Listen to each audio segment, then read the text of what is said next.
Hey everyone! Today I'm going to show you how to fix Windows Update stuck on Windows 10 or Windows 11. Whether it's stuck at 0%, 20%, 100%, or just says downloading forever. This is one of the most common Windows problems, and I'll walk you through the exact steps to fix it fast. As you can see, my Windows Update is stuck, regardless of what yours is stuck at, or just won't download at all. These fixes will get it working again. First, we are going to restart the Windows Update engine by going to Services. Then we are going to look for the Windows Update service and restart it. After that finishes, we will do the same for the Background Intelligent Transfer service, also known as BITS, and the Cryptographic service. Next, we will open Command Prompt as an administrator. I will run the commands as seen and will add them to the description of this video.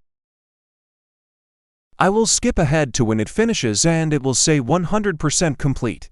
The second command usually takes longer. I have seen before where it gets stuck and you can click Ctrl+C to get it unstuck and keep going. Once they are both done, restart your computer and check for updates again. Most of the time, Windows Update will start working immediately. If this helped you, hit like and subscribe. I post simple Windows troubleshooting videos every week. You can also find full written guides at DeskTechPro.com.